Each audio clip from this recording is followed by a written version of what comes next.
Adele, if you can share with us where you were in your life before the war started. Okay.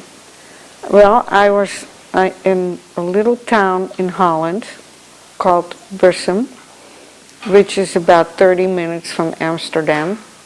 And I lived there when I was very young. I mean, the war broke out in Holland in 40, but it didn't get bad until 42.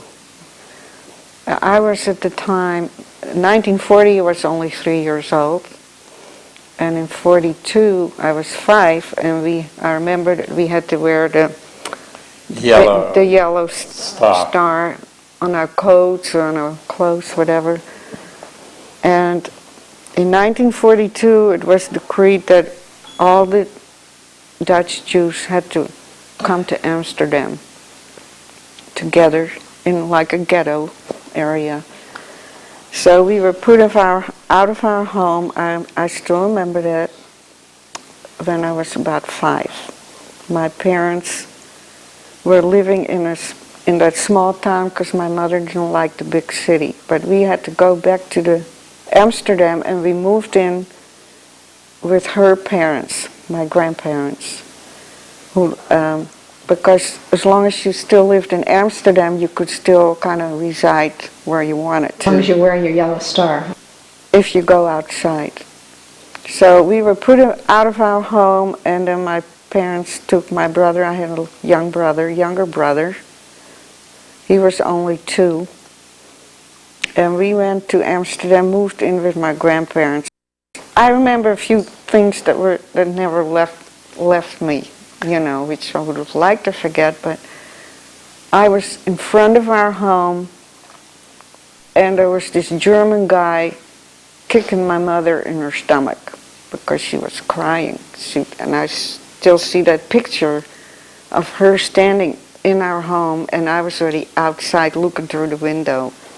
And for some reason, all our furniture was put outside on a driveway and they just confiscated everything. We never got anything back. And then, I don't remember the exact trip from my town to Amsterdam, but I remember living with my grandparents, who one night there was a bang on the door and some uniformed men came in and took my grandparents away. I remember that too. With a gun in the back, like these 2 old people were going to fight them, with guns. It was just very strange. So the next day, my parents were so worried that they're going to come after us that my dad right away said, we have to get out of here. And my mom's family my mom was from a family of 6 kids. They all had children, everybody. They were all married with children. And none of them were there to hide, except one brother with his wife and our family, my dad. Because my dad was originally Polish, and he remembers the antisemitism in Poland and how bad it gets. And he kind of felt right away that whoever goes willingly to Germany isn't going to come back.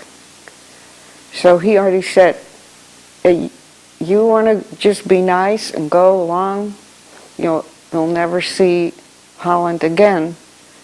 But so they were afraid to hide. They thought, you hide, you get killed if you get caught. And they figured the war is going to be over soon because the English, the British got involved and the Americans got involved, and everybody thought a couple months the war is going to be over. And this was in 42. So my dad knew of a family that he used to do business with, and he asked them if they want to keep me for a couple months till the war is over. So they knew me. I was a little girl. I used to go with him, it's like a customer of his. So they agreed to take me in and hide me. And then they had this problem with my little brother. And they found people from the church that are willing to take Jewish children and place them in different homes through their church. So that's where he wound up, and my parents didn't even know first where he was, but they knew where I was. So I stayed with these people. It turned out to be from a couple months to almost 3 years, over 2.5 years. They kept me. And you didn't see your parents all that time? And I saw my mother a couple of times only, because it was very dangerous for her to travel and come. Even though she had Aryan papers, she got a false passport because she didn't look very Jewish. But they kept me and were very good to me. I just couldn't go to school. It was too dangerous to send children to school, at my age, because the whole town knew. They have this Jewish girl over there, so I was really in a dangerous place, but no one ever betrayed me. Meantime, They have children also? they had 6 children, and I was the youngest at that point. I was 5 when I got there, and the youngest boy was already 12. And they had a couple girls there, daughters, and they were very, very good to me, So, but I was always mostly indoors, except I could go in the backyard. But it's not like I went to school for several years. And stayed home with the mother when all the kids went to school. But I knew, I was old enough to know that I had to be very quiet and careful and never say that I was Jewish and that those are my aunt and uncle. Because I couldn't call them mom and dad. It was just too ridiculous for me to call them mom and dad. I didn't look anything like them either. So I was supposed to call them aunt and uncle. Did you know the priest? Because it was a Catholic family. Did they? Oh, I didn't know the priest, no. They did go to church sometimes. They weren't.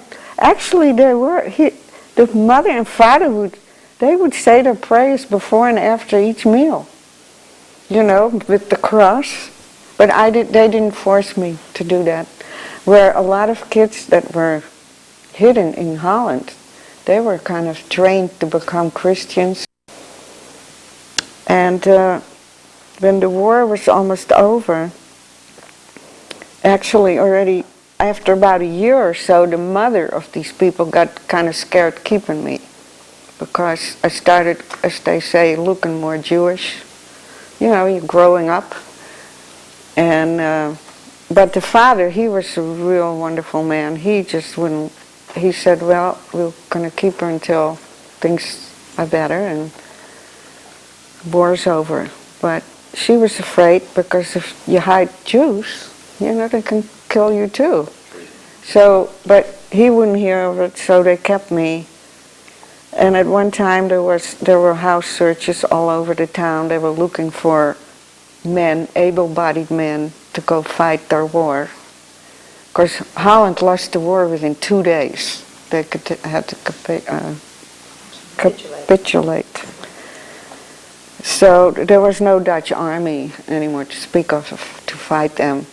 There was an underground, of which my foster father was a member. He did a lot of, they did illegal printing. And he had a radio that he was hiding in his work garage. He had a kind of a workplace in the back of his house. He was like a construction, in construction. He had people working there, and they all knew me. It was kind of a real dangerous place for me to be, but we didn't know that. One time I almost betrayed my foster father, because I didn't know. I know they were in his business there in the back of the yard. They had this radio, and the guys from the town would get together and go there. Listen to the BBC, how the war is progressing. And one day a guy rings the bell, and I open the door to this man. My foster mother was somewhere in the kitchen. And he says, "Is your father home?" I remember this too. And I says, yeah, he's listening to the radio. And meantime, my foster mother, I was maybe 6, 7 years old. My foster mother heard me talking to him and went right to the front, and she says, don't pay attention to her, she's crazy. So lucky they left us alone, because there were a lot of people that would snoop around. They betrayed our own people. You know, there were also Nazis in Holland. There were anti-Semitic people there too. It's just a miracle that I never got caught, because the whole town knew that they have a Jewish girl in their house. The whole town. How were you feeling as this little girl? I mean, you're growing up with these initially strangers. And well, they were very nice to me, and I was told that Mommy and Daddy are coming back as soon as the war is over, and I knew that the Germans are bad people, and I can't tell them who my mom and dad are, or that this is my mom and dad were supposedly dead, and my aunt and uncle took care of me, and that's the story I was told. And I went along go with the flow, you know. I was still young, and I taught myself how to ride a bicycle in the backyard, and then I played with the chickens, and I picked up the eggs. They have chickens and eggs, and they gave me a little bunny, a real-life bunny that I took care of, and a little white mouse in a cage. They were really nice. And when it was Christmas, of course, they had the tree with the whole manger and the business, and it was fun for me help them decorate it. And your sense of being Jewish when you're so little, because you feel. But I knew I'm different. I knew I'm Jewish. I knew my parents. I was, after all, 5 years old. And I knew what was going on. I saw my grandparents being taken away. I saw my mother being kicked around, and I saw things that makes you probably grow up a little faster, you know? And yeah, well, this is what really happened to me. And when the war was almost over, my parents, you know, came back to get me, but their story is a much more interesting story, because they've been going from different place to different place. And my dad was caught, and he escaped from a train near the German border. And that's how he survived. Basically, my story was that I was hidden most of the time. It's my parents who went through a lot. And what I'm saying is, they lost most of all their family. My dad had family in Poland who lost them. His parents survived with an aunt of mine, because they had gone to Siberia. They survived Siberia because they didn't kill you there. But the rest of the family, they were all exterminated, and my mom's family too. So when your parents came back, did they come back together, or did they come back separately? Well, they were different places, but then they got back together and took me, you know, and then we went to get my brother. They finally found out through other people where my brother was. And you were how old at the time when they came back? 8. Your brother? And my brother was going to be 6. My parents had met each other after my dad escaped. They, through other people, found each other, and they moved into a trailer park near where I was, not far.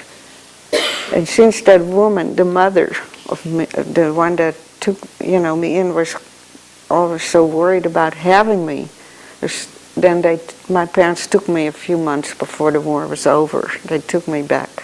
Because things were already getting where the Germans were losing everywhere, and they weren't so afraid anymore.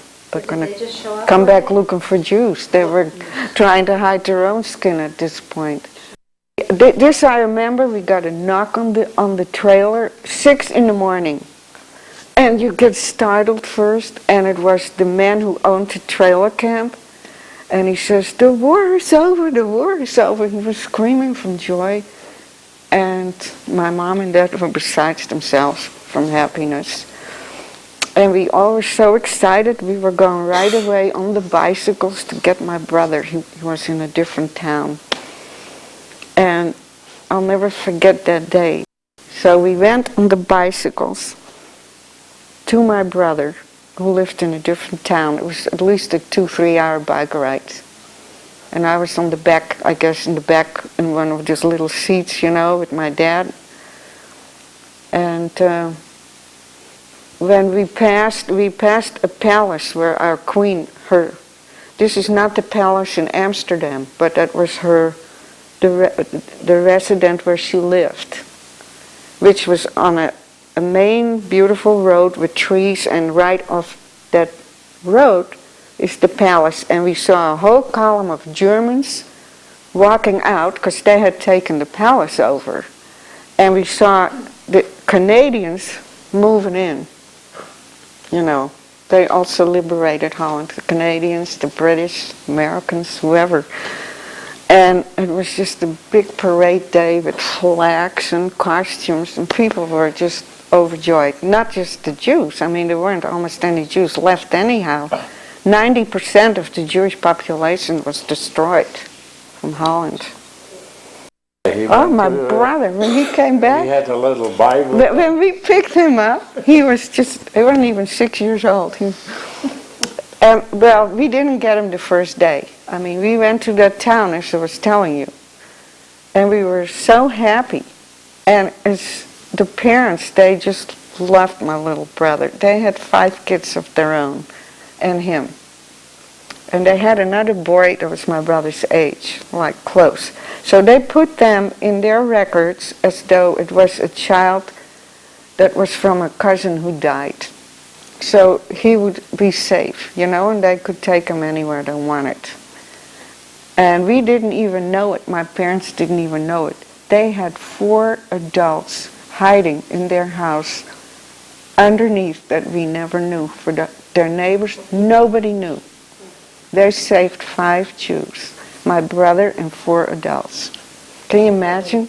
They were just the greatest people. I mean, she and my mom became like this, you know, they were the best friends for life. What happened to your grandparents or your mother's parents? Well, I told you, they got taken that night when we were there. And they were exterminated in Auschwitz, because later on we got papers. They had record of every family member, where they were and what day they were killed. I have papers of that we got from the Dutch government later on, because everybody was recorded. Like here, when you have a baby, they have records, and the Germans kept very, very good records of everything. So, in fact, when they caught my dad once in 1944, because they had moved from one place to the next, and whenever it got dangerous, they went to a different place, and my foster father helped them always find a place where to go. He was a great guy, he really was. Have you seen them? He died a long time ago. They were older. Did you keep in touch with them? Oh yeah, I still am in touch with the kids. Yeah, but they're all older than me. They're all great-grandparents, some of them. They're all in Holland? They're all in Holland. Yeah, and my kids all saw them too, and so did Jack, right? Yeah, when I go there, they all come together just to see me. My dad was on the Anne Frank train. The last transport out of Holland, we found out that it was the same day that she was taken. My dad was on that train, but he noticed, you know, those cattle wagons with no windows, and my dad noticed that some guys had smuggled some tools. They were going to cut a hole, like when the 2 wagons, together, they were going to cut a hole out, and they laid themselves through the hole under the connecting pieces, you know, that connects those 2 old boxcars, and they rolled themselves down, and the train, like so they laid between the tracks, and the train went that way to Germany. That's how my dad survived. And he had a prison suit on already, because he was taken from the Dutch camp near the border. that took the train, they were going to Germany. And he thought he rather dies or takes chances than go to Germany. He knew. Supposedly marry someone who's like our father. It sounds like you did. Your husband and your father have definitely a strong... Well, my dad was from Poland, and he knew he weren't all my mother's family. To find a hiding place, don't just go to Germany because they come and get you. Just get the hell out of here. But they were too afraid. They didn't dare. And my mom lost all her family practically, except one brother with his child, and a brother-in-law with his 2 children. But all her sisters, she came from a family of 6. All my cousins, they're all gone. It was hard for me to grow up with my parents I knew they went through so much hell that it was hard for me to be like a normal child, and enjoy and do. I just was always just kind of laid back and not get in trouble. I didn't want to give them any more grief. And I remember every time it was somebody's birthday that died, I could see my mother with tears in her eyes, and it was kind of sad, It's just certain things you can't forget.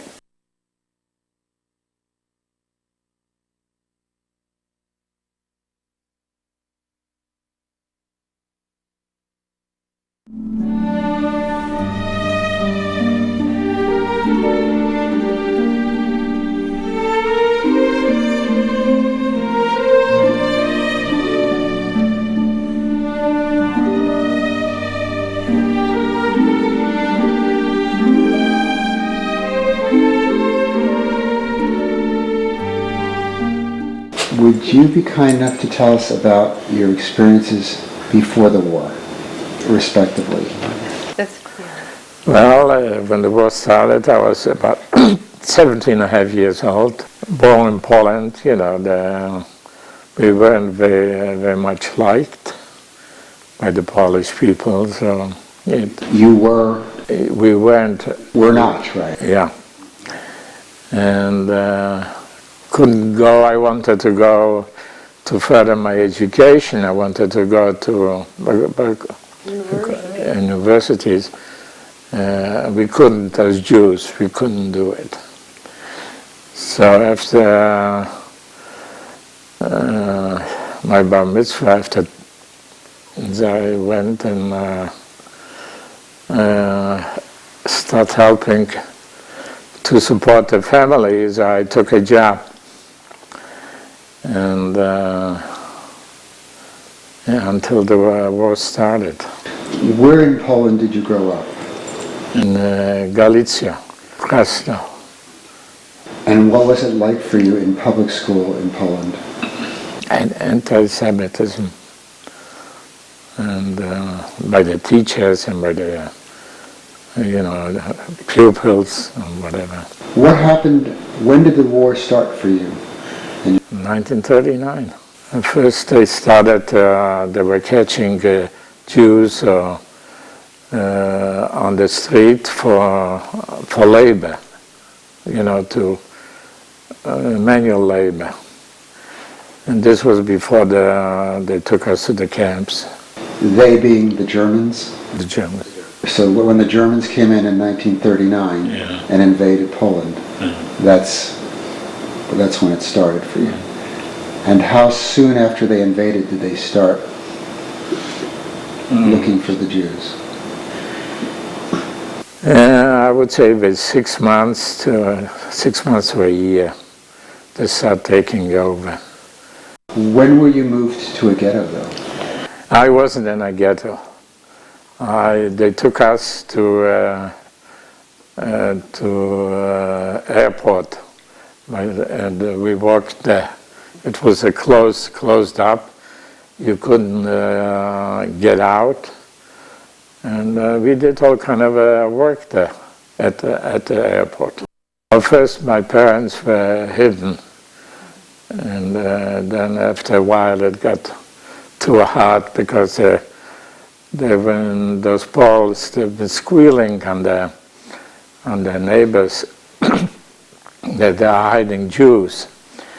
So we decided to get them in to the airport too, where we were housed there. And Jack, tell me about your older brother. What happened to your older brother? my older brother went to with the ghetto when they liquidated the ghetto. And they took all the people, whoever they killed, but the rest of them they took to another bigger city. And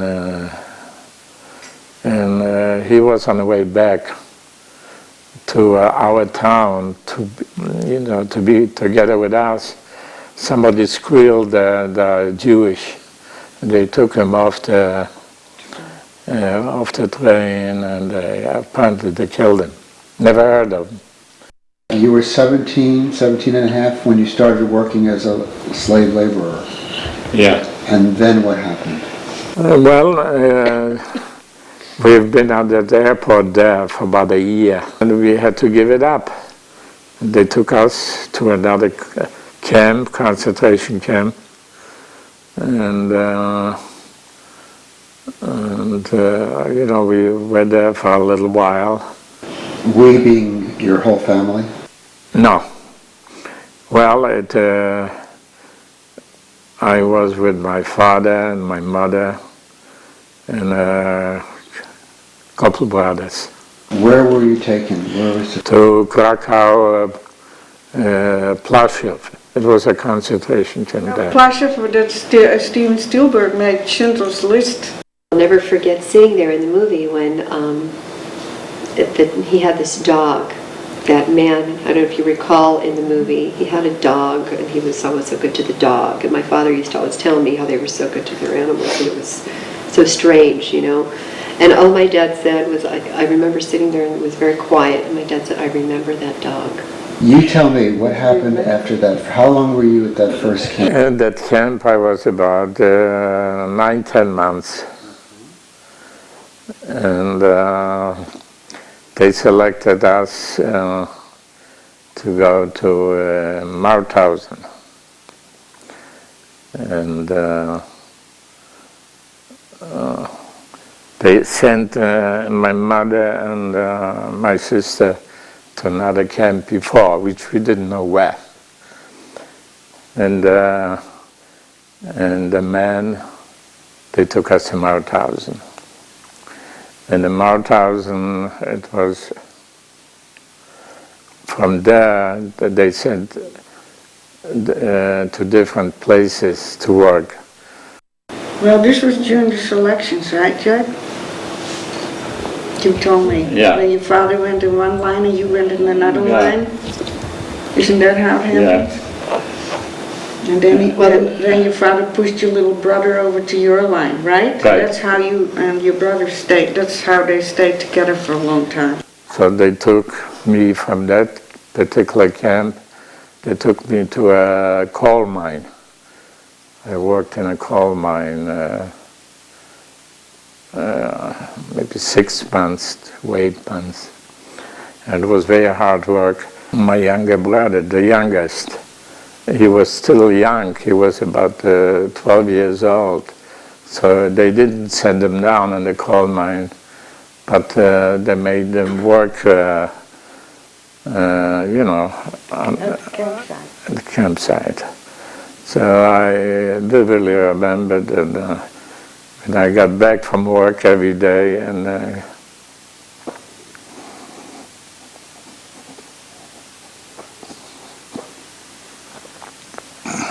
Jack, you came back from the mine, and your brother wasn't there? he was, and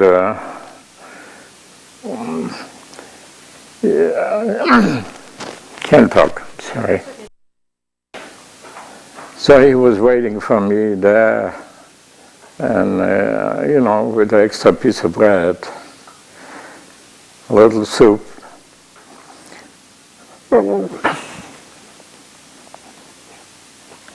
It was his portion.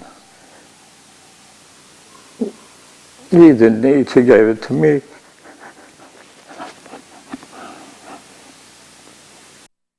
And then they took my little brother away, and they went him to another camp.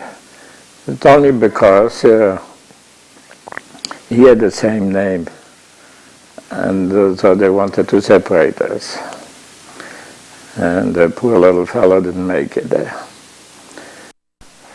And I found out that he died 5 days before the liberation. So you were in that camp to the end of the war? You moved from camp to camp. Where did you go from there, Jack? From there, from Mauthausen, from there, they took my father and some other sick people. They took him. We didn't know where, but it was apparently they were taking us to Auschwitz, to the gas chambers there. So I noticed what's going on, what kind of people they've taken, wounded people from the war, Jews, And so we were going to, so I saw a couple officers from, the SS, and I ran out to them, and the guards, they were right away there, So the officer says, let him talk. So I told him,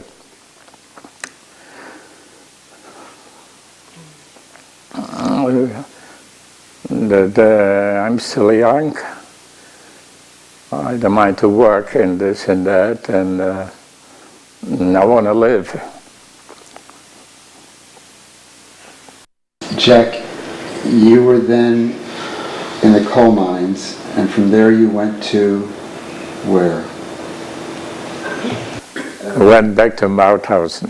Back to Mauthausen. Yeah. How did you go back? By train? By train. And how many days did you have to travel to do that?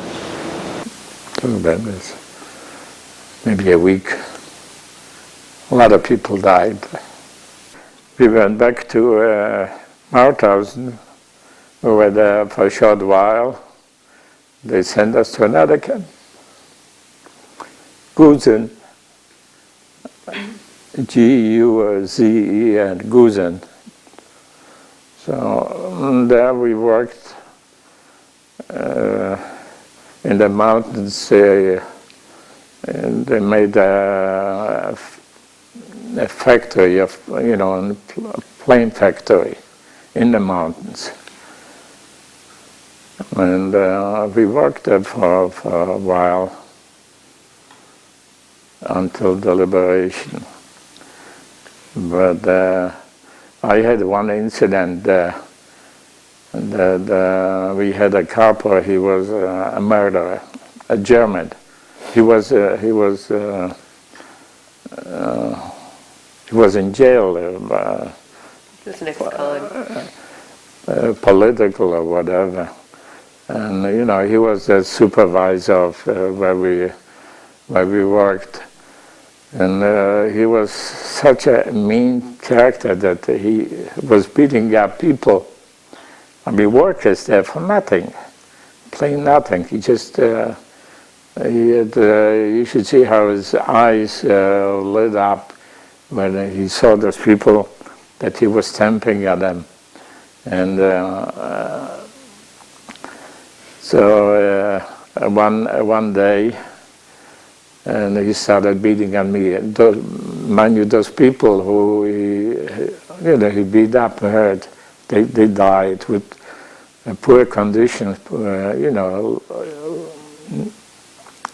not enough to eat and so forth. They couldn't take the beating, so they died soon. So he started with me, and I knew what's going to happen. So I was already laying on on the floor, and he was kicking me and this and that. So, so I finally said, this is my only chance. So I got up and I ran to the office of that was Another guy.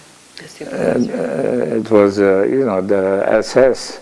So I told them all about it, that I'm doing my work, and he's beating me, and he takes my rations, my food away too. I was supposed to get from where we worked, supposed to get a piece of bread and some soup or whatever. So he took, he was taking my food away. So I told, I squealed on that couple. So he told me that the officer, the German, he says, why don't you go and get him? So I told him, when I go and get him, you wouldn't see me back. Well, anyway, he sent somebody else then, and they got him. Then they called the stoppage, the work stoppage, and I halt. Everybody should come closer. And he gives me the letter. What do you call it? A whip. And he says, give him 25. I says, I couldn't do it.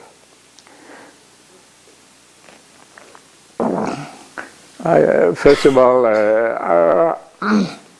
I didn't feel good after that beating. So he did it by himself, the German office. And he got him 25.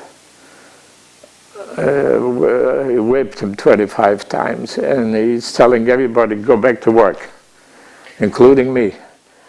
So I begged him. I said, look, if I'll go back there, he'll finish me up.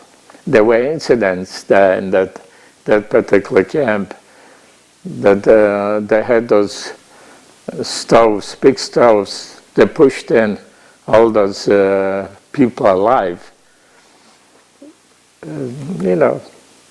There's miserable things.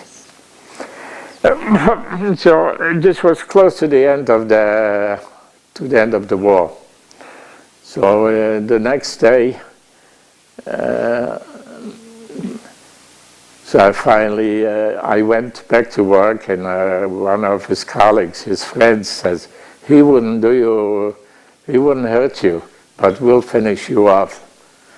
This is nice to hear. I checked myself in the hospital, but I didn't want to stay there, because in the hospital we stayed there one night, and then you don't see the daylight anymore, because they want to take your rations away, and so they kill you. While I was there at night, one night, I heard suffocated a lot of people there. So I told them that I feel good. I want to go back to the block, So it's good that I went back, because the next day we weren't supposed to go to work. For some reason that there were two Gusens, Gusen 1 and Gusen 2, and those the elders of those camps, the German officers, they got together. And they said it's getting closer to the end of the war. Why don't we take them all in those,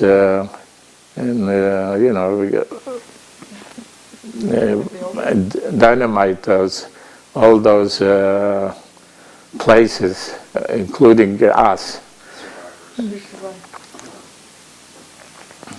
So one officer killed the other. The good one killed the bad one. And we stayed in that camp for maybe a week. We didn't go to work, because we saw they took all those our guards, the younger people who were guarding us, as it says, they took him to the front, and they left us with all the German people. They gave them uniforms with rifles and to watch us. And then the American army came in and they liberated us. So when I was liberated, I was skin and bones. But anyway, when I got out, when the gates got open, everybody, ran out. So I walked to a nearest Austrian town, and I went to the hospital there. Because I was there for about 6 weeks. Little by little, they didn't give me a lot of food, because a lot of people died. From overeating. Overeating right away. And then I got out of the hospital. I thought it's time to look for the rest of the family who survived. I know my father didn't survive, my younger brother didn't survive, but I didn't know about my mother and my sister. And your other brother. My other brother. So on the way home to Poland from Austria, I stopped in Prague. How did you get home? How did I you go walked, from the hospital? Walked or hitch a ride. The trains weren't going because it was all bombed. So I stopped in that city. All big cities did help out. Jack, I have a question though. Where did you draw the inner strength to survive? How did you have that strength? Where did it come from? You wanted to survive. You live day by day. And you saw what's going around, people are dying like flies. So you said, I want to hold out to the last minute. Didn't believe that I'd survive. Jack, where do you think God was all this time? I don't know. It was Yom Kippur. We knew that it was a holiday. So they gave us the best food. On purpose. But I still fast. So you fasted? Yeah, I fasted. In the camps? In the camps. So you never lost your belief in God? I probably did.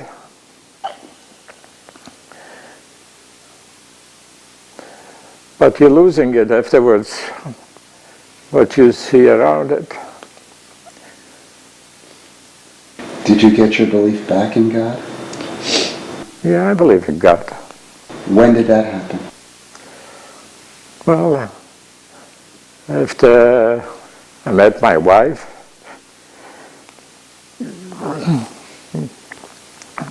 I came to the States. I lived through.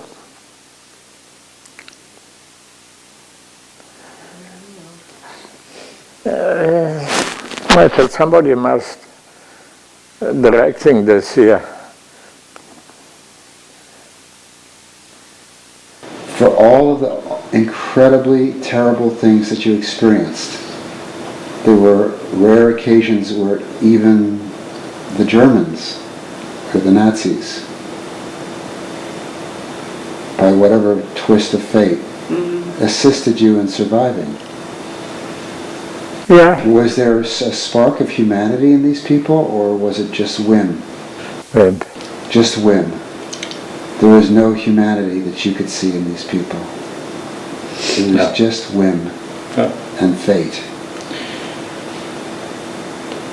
When they opened the gates from those train cars, and they were standing there with the dogs, and they're screaming, and they're shouting, and the verfluchte Jud, and this and that, and they chased us with the dogs, you know. I don't know why. Jack, from the city that you came, you say there were 25% Jews out of a population of about 15,000. A total of 15,000. Yeah. How many Jews from your town survived? Do you have any idea? Very few. Jack, when did you come to the United States? 1951. And when you came here, you were still a young man, you were single. Yeah. Did you have anyone who you could talk to about these experiences or share? Or did you keep it to yourself? Didn't want to talk.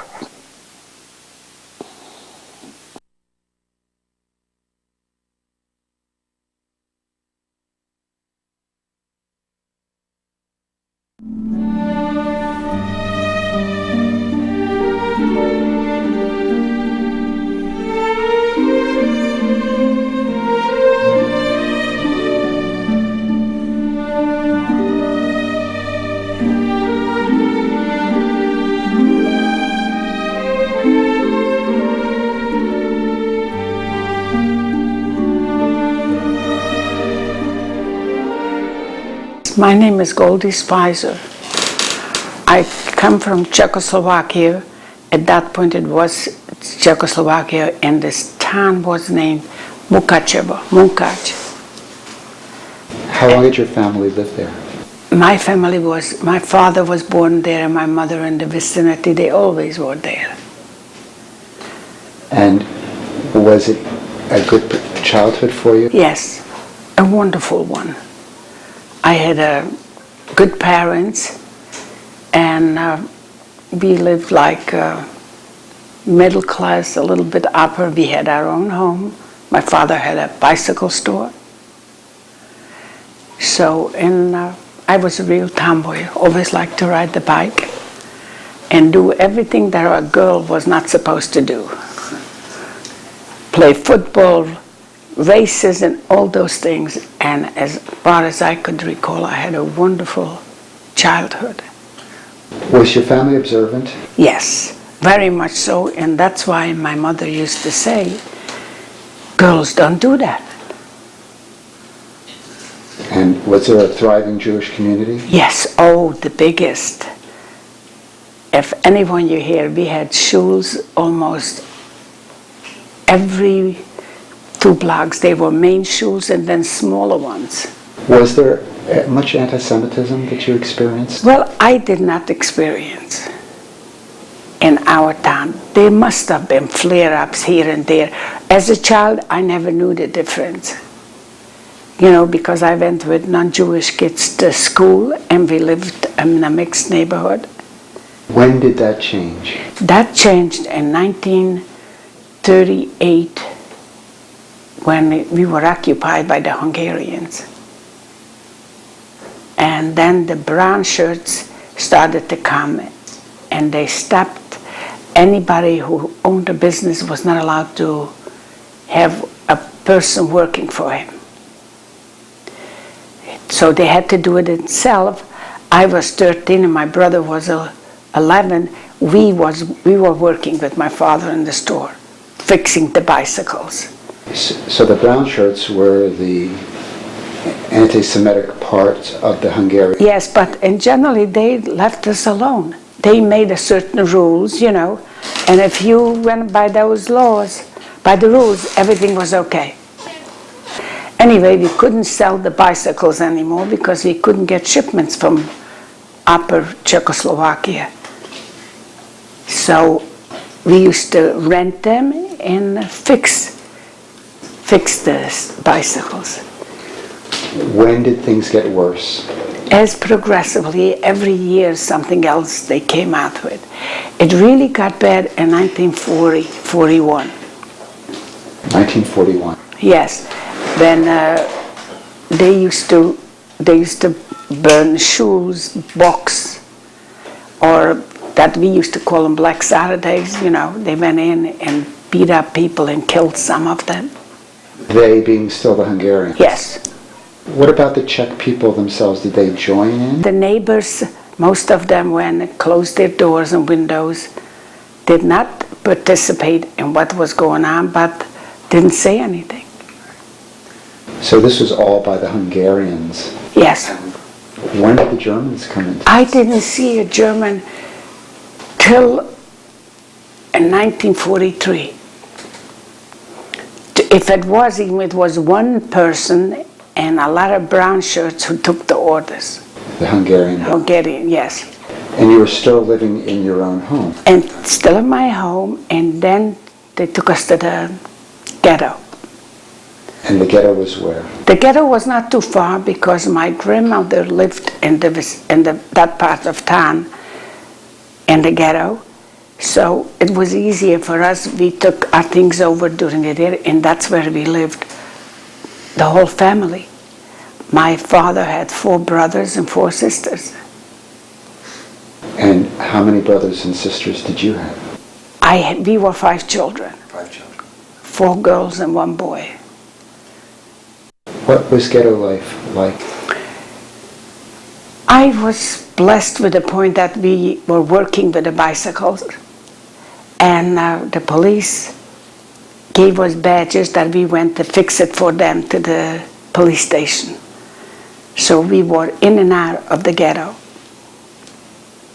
And I didn't find it that I was hungry or did without anything. It was okay.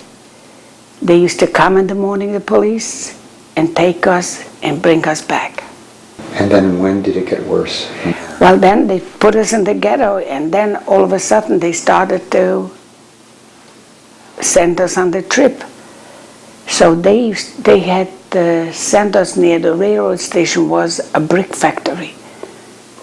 But the Jews were not there anymore working it, and the barracks, it was like open, and they brought all of us in, and we stayed there for a week or 2. I don't even recall how well, and then they started to put us on a transport. And they again is the Hungarians. Hungarians, but when we passed the border to go into Poland, we saw Germans. Tell us about leaving the ghetto. Well, we were in a way glad that we're leaving because they told us we are relocating and we're going to work. So everybody was for it, to go to work. Did anyone have any idea I don't think so. of what was going to come? No, nobody knew. It was, first of all, you didn't have any touch with, you weren't in touch with the outside world. Even if you were, they didn't know either. The town was a town for like 40,000 people. And your neighbors, some cried when you left, and some of them turned away, they locked their doors. And it was a kind of a thing, they taking us to relocate. You mean the Jewish people? Yes. Being taken, right? Right. Can you describe for me what it was like to be called to the train station and what happened from there? Well, we got on the train station, and my mother, all of us telling her, why are you dressing in black? She was only 38 years old. Your mother? Yes, and she was totally dressed in black. We couldn't understand that. She says, this is the way I feel. How old were you at that time? At that time, I was 17 already. I was an old person already at that time, with a lot of experience from this and that. But my youngest sister was about 10. My brother, I have another sister who was 13. My brother was about 15. And I was like between 17, 18, and my older sister was 21. And the 3 of us survived. My older sister, my younger, and I. When they brought you to the train station, Were things calm, or were there... No, there was an older man who couldn't get up on the step, you know, so they had the sticks. Or somewhere a child got lost from the parents and was screaming, so they used to pick him up and, like, you know, throw him into the wagon and maybe to the wrong one. It was chaos, but I'll tell you, when you become like, you don't even know what's going around you, what's happening. It just was there and happened. And when they put you on the trains, these were not trains like we're familiar with? Cattle cars, plain cattle cars. They had, they stopped every few stations for water, and to relieve yourself, they had 2 pails for about 75 people. So 75 people per car. Yes, you couldn't move. And it's just become so unbelievable that it's not happening. But it was. How many days were you on the train? Not too many. It doesn't take too much to get to Krakow, Auschwitz, you know, to Auschwitz. Maybe 3-4 days. 3-4 days without food? No, they told you to take with you. So we had bread or whatnot, you know, and water. They stopped off stations. But you were still kept on the car. Yes, on the car. Get out of the cars. No, nobody could get out. Standing in the cars for 3 or 4 days. Yes, or you sat on the floor or whatever. A couple of people died, the older people, so they took them off, you know, on the station. And that's when I really see German soldiers. Going through Poland. Yes, not before. When you arrived at Auschwitz, yes. Tell us about that, when the train stopped and the doors opened. What happened? We started to walk, you know, towards the entrance, because it was right near the railroad station where they stopped, near the camp. And I see men, and mostly men, because that part of it was in striped pants and shirts. I said they have pajamas on. You know, and I was carrying a pair of sneakers in my hand and my pictures. And my mother, everybody, and Mengele was standing in front of us, and he was directing right, left. So you actually saw Joseph Mengele? Yeah, he was standing. I saw him a few times after that. But he was standing like end of that table. I mean, it was right, left. And when it came to my mother, I was holding on to my sister, and he says to me, "Give it to her, she'll give it to you back tomorrow." I was holding on to the shoes and the pictures, so I gave it to her. I didn't know what's going to happen, and we were sent into the camp. Which side were you? On the right side. You went to the right. And the left was the crematorium. And who in your family went to the left? My mother went right away. I never saw my brother and my little sister, my cousin with a baby she had, and my aunt. You didn't even look because they were rushing you, you know. Go, go, go. And as we walked down that separate road, we saw fire and stench, you know, was smelling everything. I couldn't understand what it is. And I didn't know what that fire was there, that they were throwing things into it. When we got into the camp, and they tell us, undress. Now, undress, that was a terrible thing to undress in front of men and everything. And they keep on saying again, and he puts the whip to his boot. So we undressed. So they shaved you. And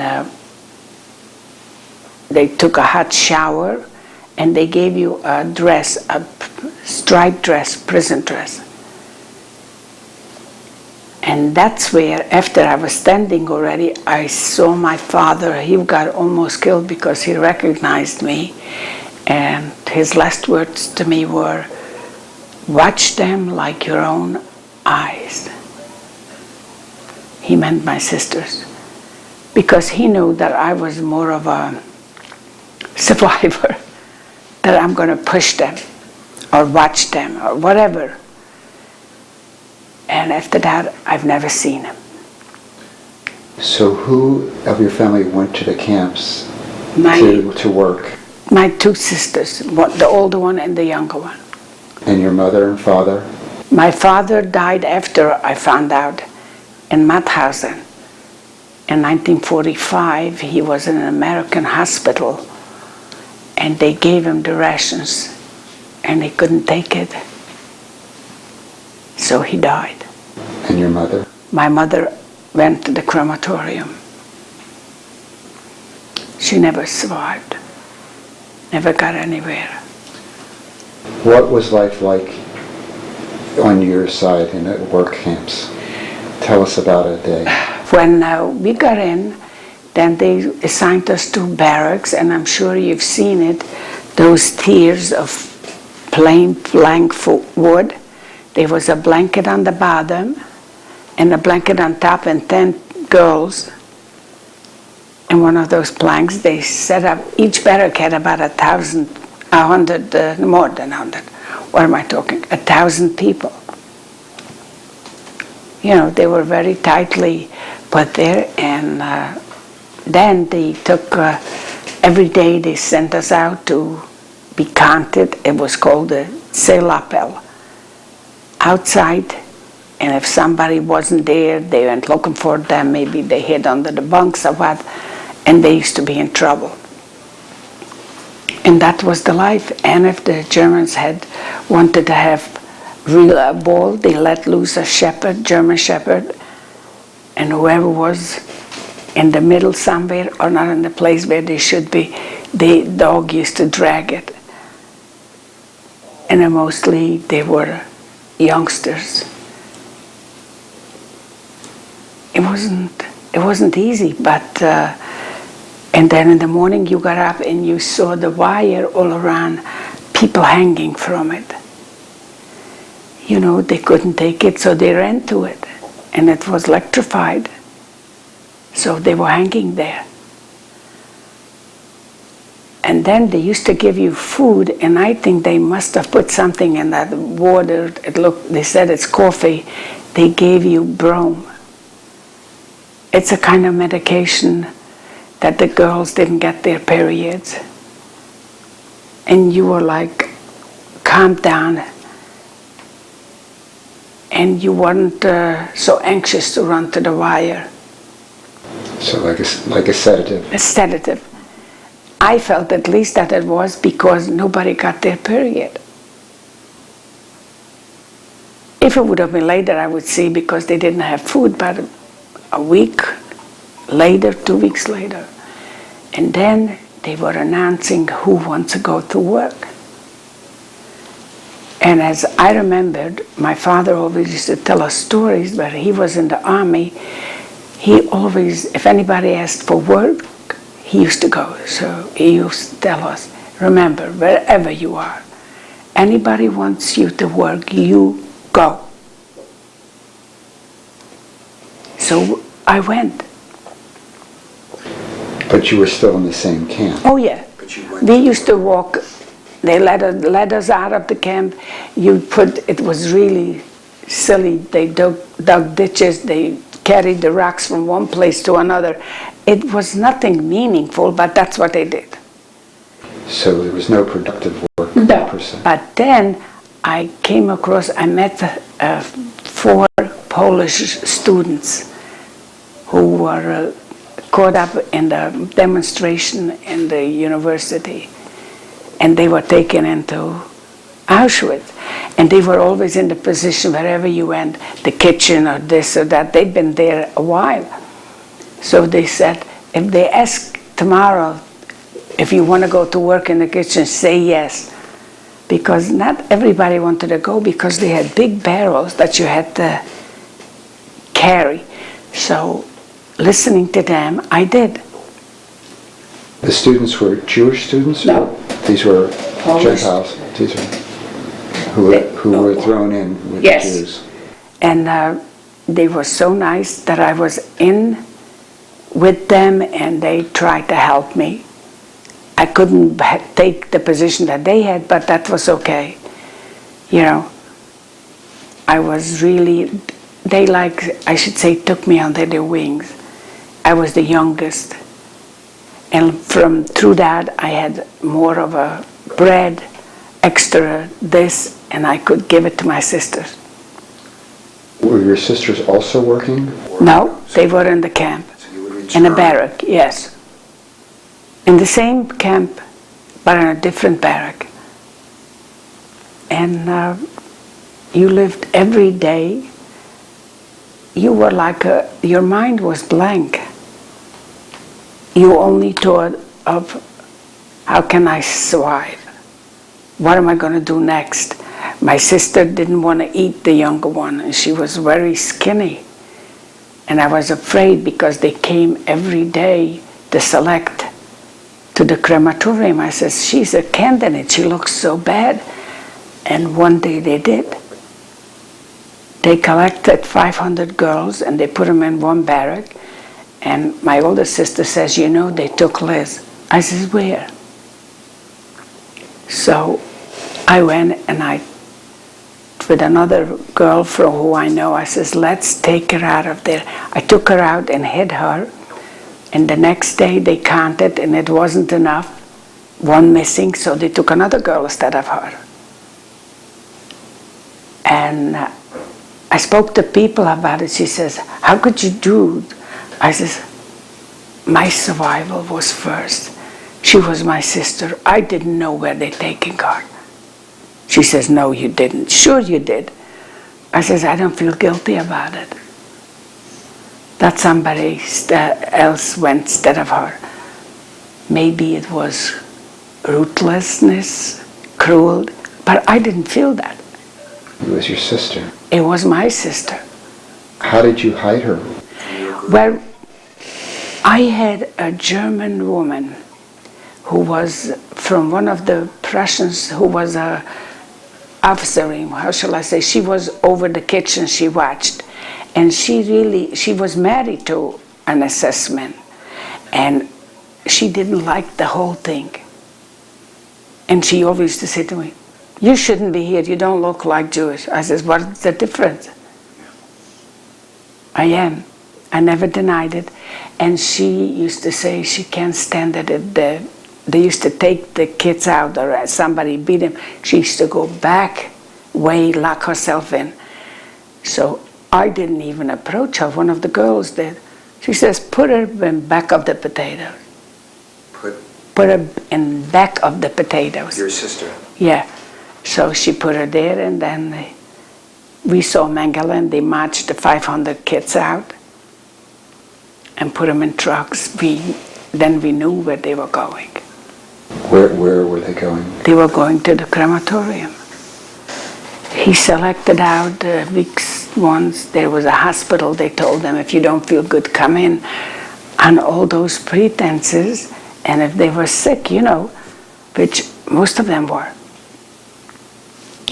Dysentery, they couldn't walk.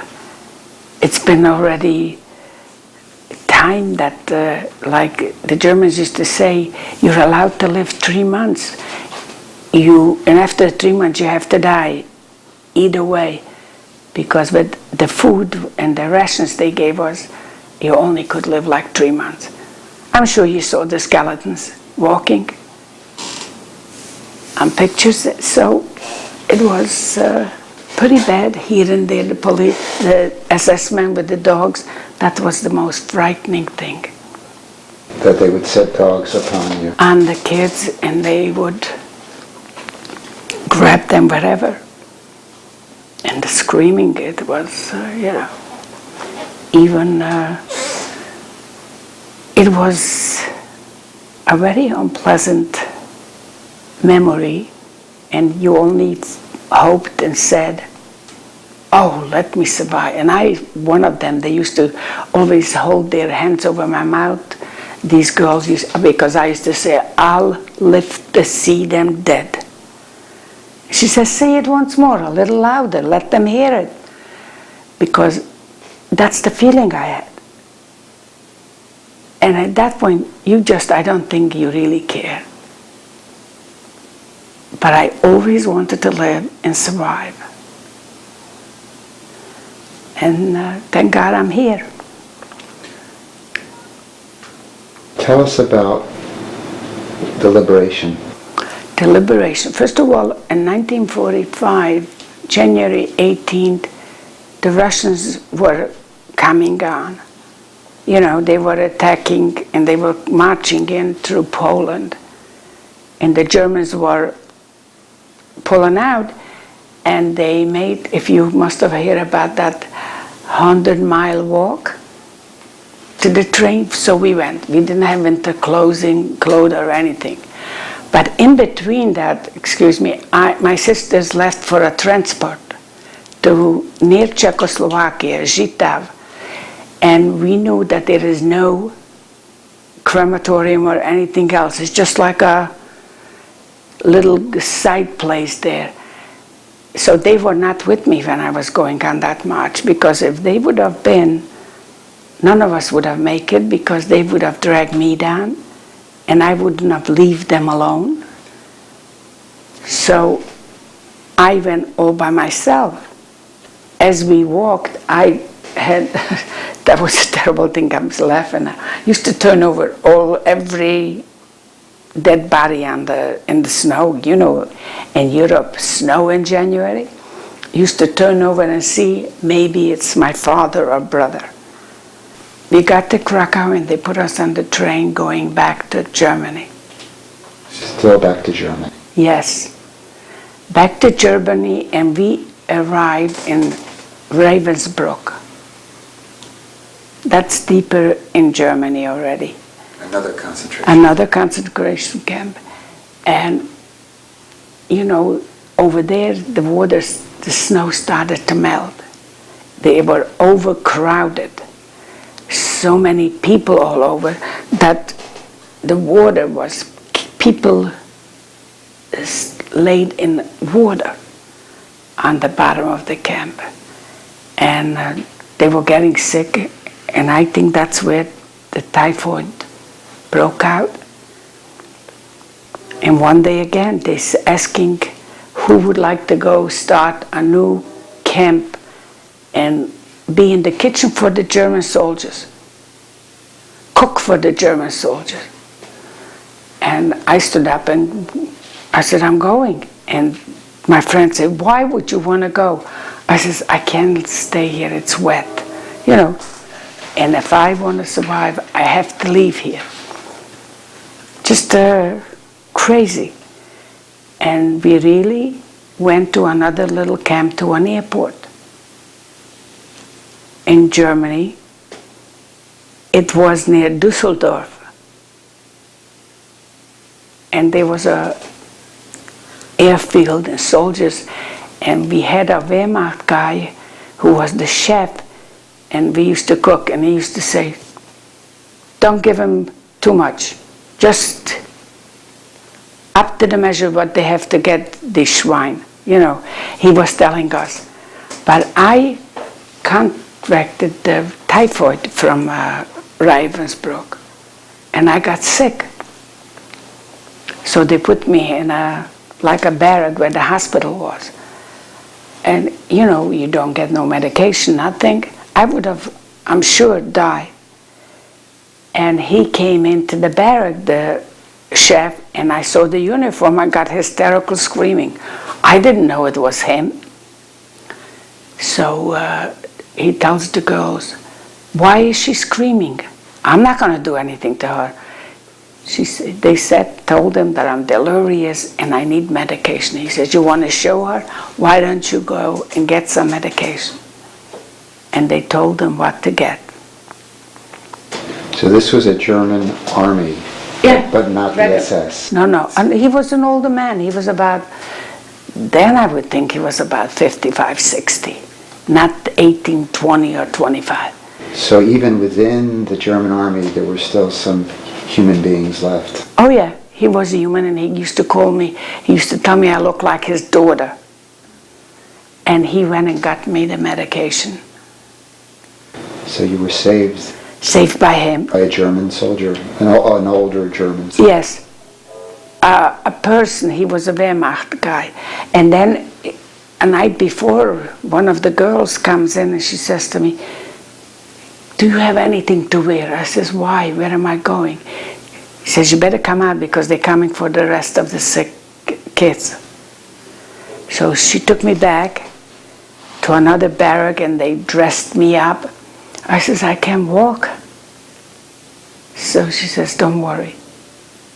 The chef said that he'll give you his bicycle." So he gave me the bike. Even on the bike, it was hard, but I went. And then we were starting to go back again, towards Germany deeper. Retreating further.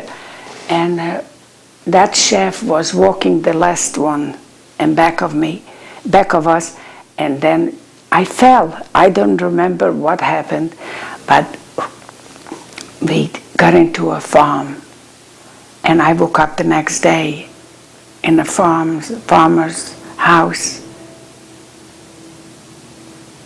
and that must have been about the beginning of May. And a couple of days later, the Americans and Russians all came upon us. Goldie, what is it in your character that made you so strong, do you think? I don't know. Because, let me say this, my father always used to trust me and always used to say, "You could do it." And I just grew up with that thinking, oh, it's nothing, I could do it. And as all along, and I think that the major thing was that I loved life.